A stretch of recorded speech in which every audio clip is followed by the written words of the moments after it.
let's talk about something that can really ruin your day or your whole week: a broken HVAC system. We're going to break down exactly what happens when your heat or AC decides to quit on you, so you can turn that moment of sheer panic into a clear plan of action. Just imagine this for a second.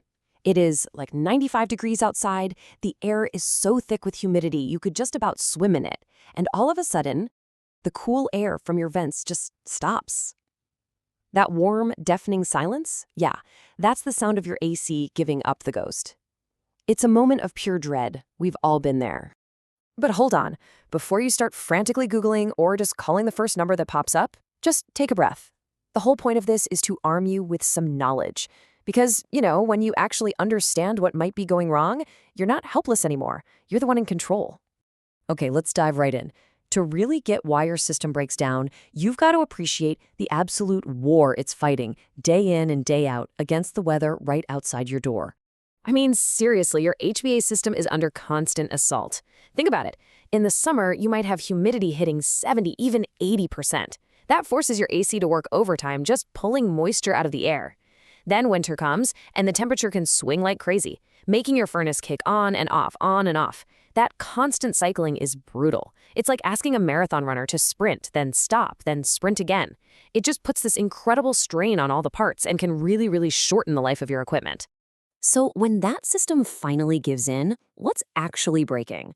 Let's get into the anatomy of a breakdown, and you'll see how to translate all those weird noises and strange symptoms into what's really going on. All right, first up, the big one, the compressor. You really should think of this as the heart of your air conditioner. Its entire job is to be this powerful pump moving a special fluid called refrigerant through a whole system of coils. That pumping action is what literally grabs the heat from inside your house and shoves it outside. It is, without a doubt, the most important and, the most expensive part of your entire cooling system. So what does that mean for you? Well, you know that horrible grinding or rattling sound you sometimes hear coming from the unit outside? That is very often the sound of a compressor that's really struggling. It's its way of screaming for help right before a total catastrophic failure. Now, if the compressor is the heart, then the refrigerant is absolutely the lifeblood. It's this amazing chemical that flows through the system's veins. As it turns from a liquid into a gas inside your house, it just soaks up a massive amount of heat. Then it flows outside and turns back into a liquid, releasing all that heat. It's pretty incredible, actually. But bottom line, no refrigerant, no cooling. It is that simple. And this is exactly why if your vents start blowing air that's just room temperature or even warm, well, that's the classic sign. It's one of the most common culprits, a refrigerant leak. Your system's lifeblood is literally escaping, and without enough of it, it just can't do its job. And finally, let's talk about the lungs of your system. That's the blower motor. All that perfectly cool or warm air doesn't just, float into your rooms by magic. The blower motor is this really powerful fan, and it's its job to physically push all that conditioned air through your ductwork and out into your living space.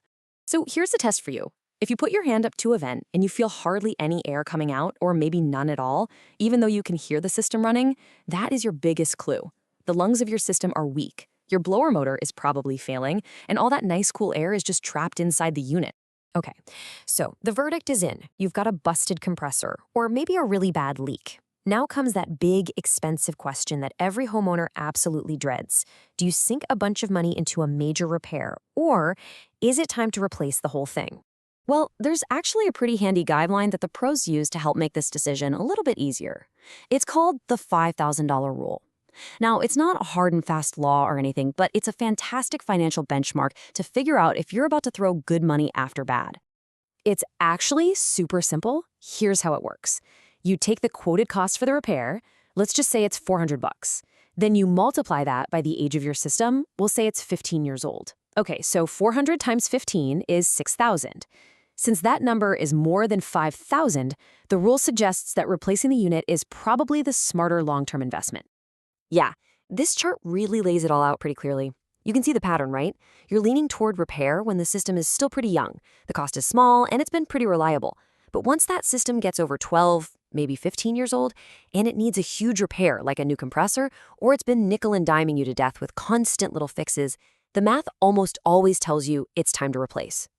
So you've made your decision. It's time to call in a professional. And I know that can feel pretty intimidating. So let's just walk through what a good, honest, transparent service call should actually look like.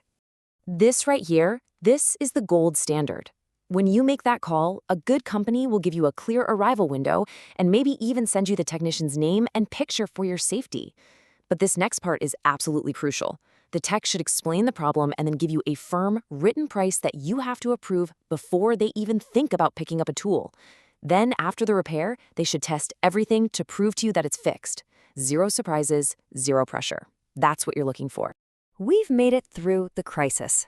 But you know what the real win is? Making sure it doesn't happen again.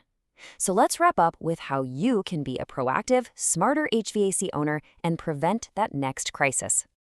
This little checklist is basically your best defense. Getting a professional tune-up every year is a non-negotiable. Seriously, it lets them catch parts that are about to fail before they cause a full-on breakdown. And on your end, you've got to be changing those air filters, keeping the outdoor unit clear of leaves and junk, and most importantly, just listen. Remember those weird noises we talked about? Those are early warning signs. And really, that's the main takeaway here. Your home's heating and cooling system is talking to you all the time. It groans, it rattles, the airflow gets weak. These aren't just little annoyances. They are signals. They're telling you something's wrong. The only question is, are you paying attention?